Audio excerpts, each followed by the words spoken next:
Welcome to Physics World Online College, where physics is made easy for you to understand and pass excellently your exams.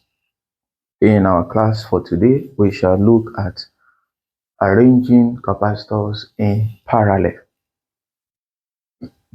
Please remember to subscribe, share this class video, let others know and see what is happening here. It's great. How do we recognize capacitors when they are connected in parallel? Look at it. If I have, for example, three capacitors, C1, C2, and C3, and then I arrange them such that all their positive terminals are together and all their negative terminals are also together. All the positive terminals are looped to be one. All the negative also are looped together to be one. Then I will have a parallel connection. So let this be C1, and let this be C2, and let this be what? C3. Now, this is a voltage source, a battery or a cell generator, VT as the total voltage. Now, once the source is connected across these parallel arranged capacitors, then current will flow, which will deposit charges in each of the in each of the capacitor. Now, the total charge, let me call the total charge here as Q. The total charge from the source, let me call it QT. Now, when this charge reach here, the charge will split into 3 in the ratio of these capacitances. So I will have Q1, I will have Q2, and I will have Q3. You understand what happened there? A simple statement for that is that in parallel connection of capacitor, now the charges are different. They are not the same, unlike what was said for series arrangement. Then the voltage from the source is the same voltage across each of the capacitors. So which means here the V1 here is the same thing as VT. The V2 here is the same thing as what? VT. The V3 here is the same thing as what? As VT. So they are the same. Let's put it in writing. So I said for parallel arrangement of capacitor, number one, they have the same potential differences or voltage. The capacitors have the same potential difference or voltage. So now the potential difference is what? Is the same. What does that mean? It means that the V total is equal to V1 is equal to V2 is equals to V3. What am I going to say next? Just like I said for series arrangement, that for the charge being the same, anytime you are giving one charge, it means you have been giving the charge for all. Likewise, here now I will say, anytime you know one voltage drop across each of the capacitor, each and any one of the capacitor, then that voltage automatically translates to the voltage across the other capacitor, one for all. Why it is for charge for series connection, it is for voltage in parallel connection. That's the point. Then I said the charges that is stored in each capacitor are different. The charges stored in each capacitor are different, so they are not the same. Now, which means Q1 will be, we say that C is Q over V, which means Q is what? CV. Good. So Q1 will be what? C1 V1, but V1 is VT, so I'm replacing it as C1 VT. Likewise, Q2 is C2 V2, replace it as C2 VT. Q3 is C3 V3, now replaced as C3 VT. So I will use this formula to calculate individual charges stored in each capacitor. So once I know the voltage, which is the same for all, I multiply it by the individual capacitance, I will get the individual charges stored. Take note. So likewise, the total charge QT is the total capacitance multiplied by the total what? Voltage. Good. Now, the next point I will note is to say that the total charge is the sum of the individual charges stored. The total charge stored is the sum of the charges stored in each capacitor. Which means I'm saying that the Q total is Q1 plus Q2 plus Q3. Now, if I replace all of these with this individual representation, I'll have in place of QT, in place of Q1, I will put C1 VT plus C2 VT plus C3 VT. Now, I replace QT with what? CT VT. So VT is common here. I'll factorize it out. I will have C1 plus C2 plus C3. Now, this VT will cancel this VT. Therefore, I'm left with C total equals to C1 plus C2 plus C3. So I will use this to obtain the total capacitance, effective capacitance, equivalent capacitance, combined capacitance of capacitors arranged in parallel. So I can make the statement now, number 4, that the resultant capacitance or effective or equivalent or total or combined, permit me to put them here now, capacitance is the sum of the individual capacitances.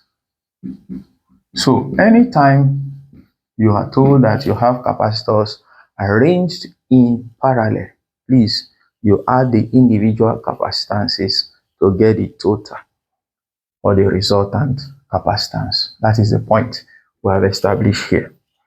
So if this is known, then we can go into the examples and solve them. Solution to example 1. Solution to example 1. In example 1, we are given two capacitors of capacitances arranged thus. They are arranged in parallel. So the first capacitance is 2. So C1, 2 microfarad. Then we're giving C2 as 3 microfarad. So both of them are connected in parallel. So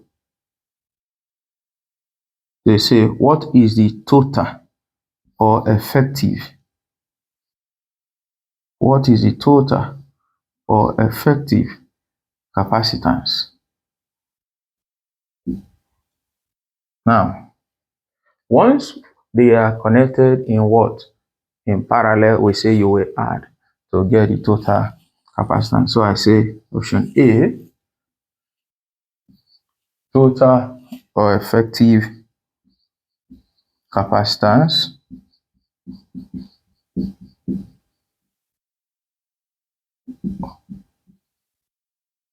CT will be equals to C1 plus what? C2. So we have that CT is equal to C1 is 2 plus C2 is 3. 2 plus 3, that gives me what? 5 microfarad. Remember, if I want to now use this 5 microfarad in other calculations, I have to remove that what? Micro sign. So I'll put this as 5 times 10 raised to minus 6 farad so that I can use it for future calculation. Then they now said if the total charge of the combination is 100 microcoulomb, so we are giving QT here. QT is giving us 100 microcoulomb. Once again, you have to remove that micro sign, which means it is what? 100 times 10 raised to minus 6 coulomb. Now, they say find the charge on the 2 microfarad. So here you are learning how to share charge, how to redistribute the total charge among the what? The individual capacitance. So I'm going to solve it in 2 ways. I will use first the one I've established here. To get individual capacitance, I need the total voltage. To get individual charge, I will get the total voltage multiplied by the individual capacitance. Then I'm going to use another alternative method, which you will learn shortly.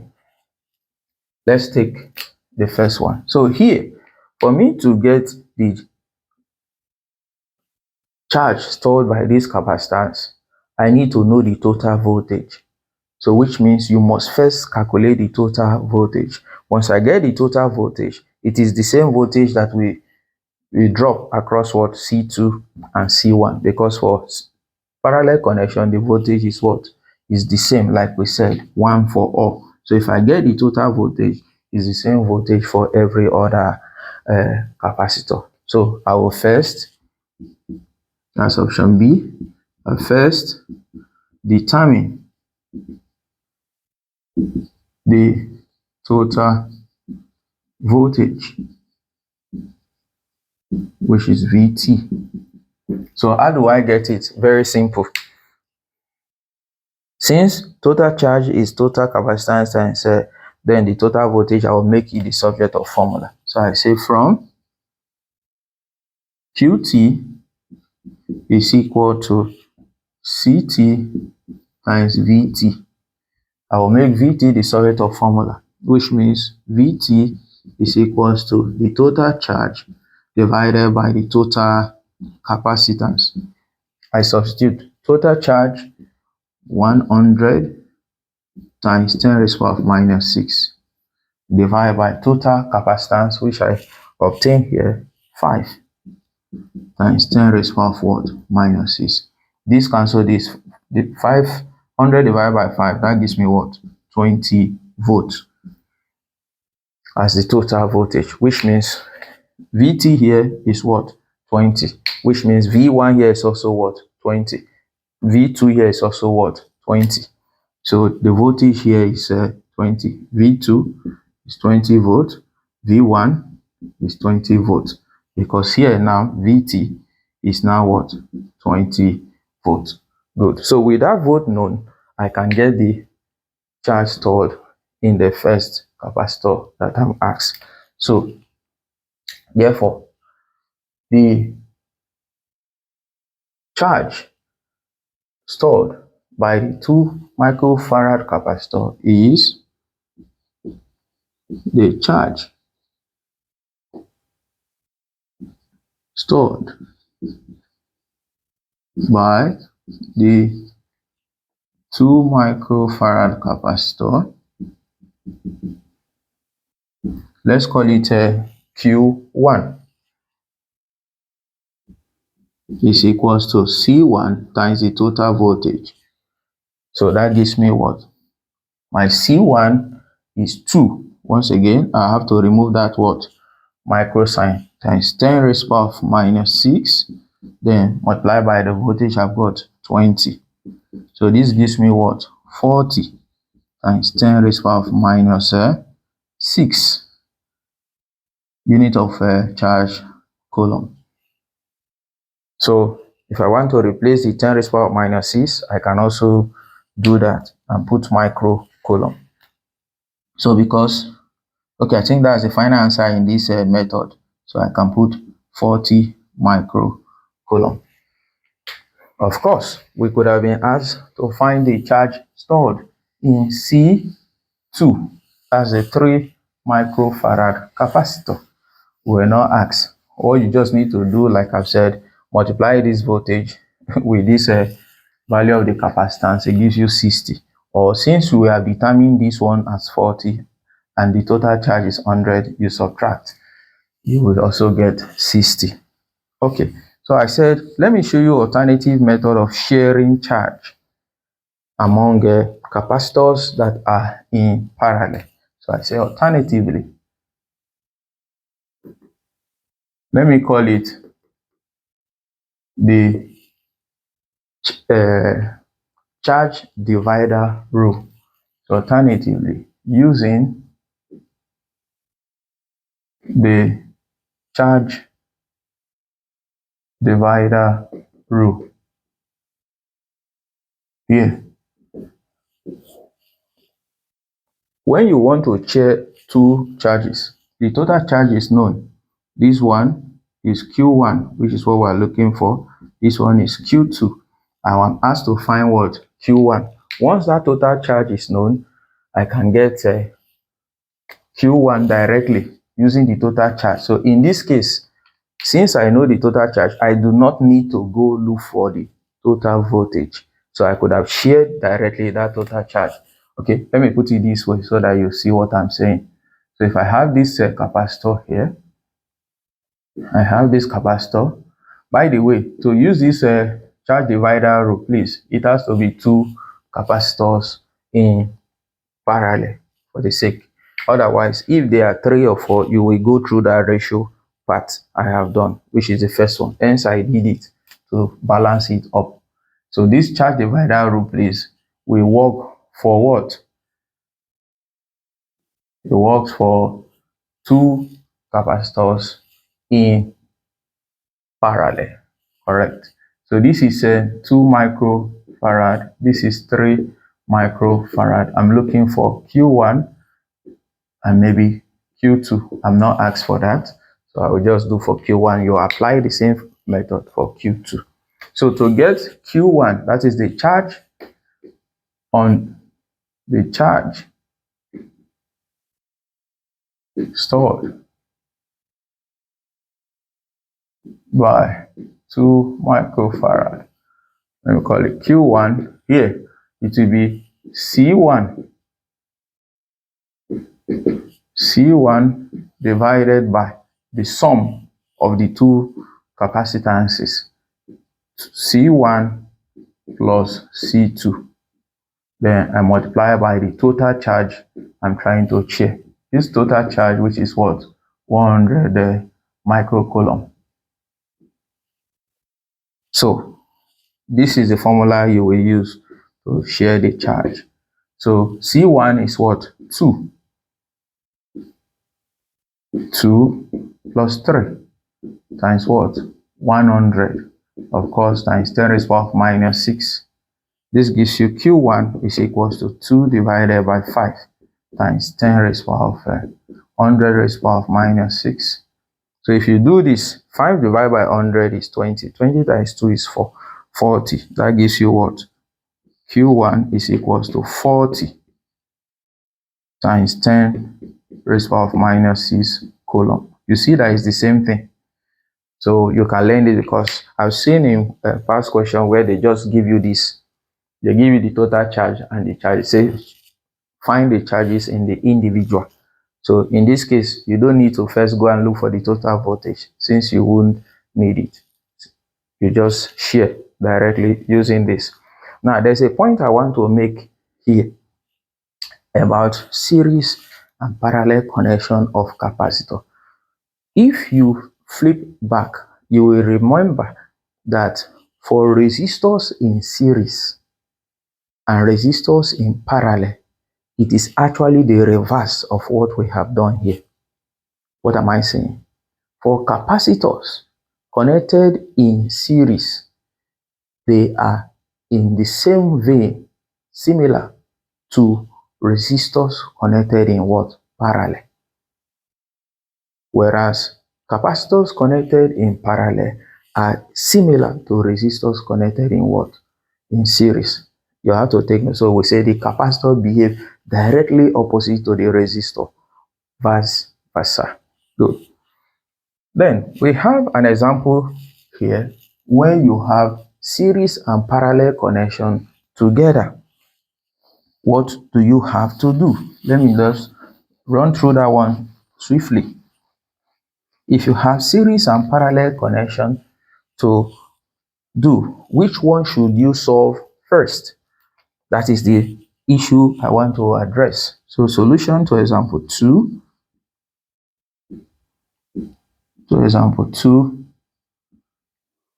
Here, these first two capacitors are in parallel. So I will add them. And once I add them, what the resultant I get here will be in series with the what? The other capacitor, the 4 microfarad. So I will solve the parallel connection first. So I have this.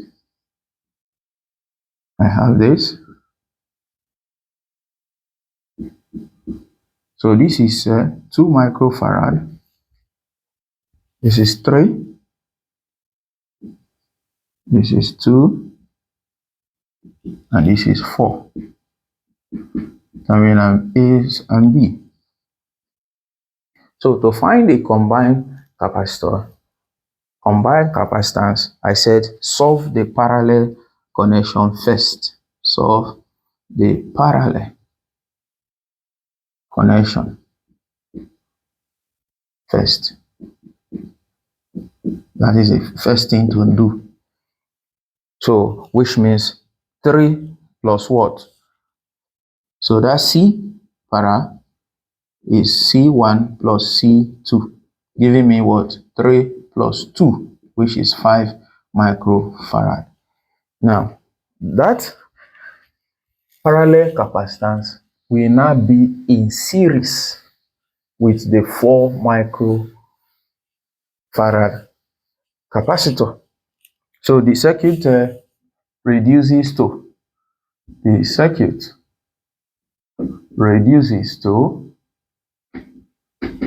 look at it, this.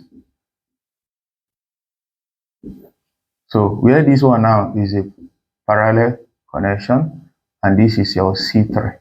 So this is now 5 microfarad, and this is the 4 microfarad. So these two now are now what? In series. So, and I said, when you have two capacitors in series, you will use the product over sum. So therefore, I'm saying the resultant or equivalent capacitance,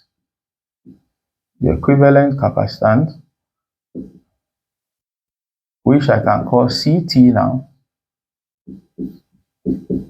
I will do product over sum because they are two and they are in series. So I will do C parallel times C3 divided by C parallel plus C3. You see where that product over sum becomes useful. So you can also use product over sum for resistors connected in parallel, two resistors in parallel, just as I've done for two capacitors connected in series. So I substitute now. C parallel is 5 multiplied by 4 divided by 5 plus 4. This is 20, this is 9. So 20 divided by 9 will give me 2.22 microfarad. That becomes the total capacitance of that combination. So C total is 2.22 microfarad, which I can express as 2.22 times 10 raised to the power minus 6 farad. Good. So with this, you are able to solve this assignment 1 and 2. Very tricky. I want to catch some of you there. So let me see whether you're able to resolve the connection. I don't want to say it. Let me now pass the expo to you. So let me know if you'll be able to determine which of these capacitors are in series and parallel. So that would be nice. So after determining the equivalent capacitance, then I want you to share the charge that will be stored in the 3 microfarad capacitor and the 5. So let me see how you will share it. So it's a very tricky one. So I will be looking forward to your answers. Bye.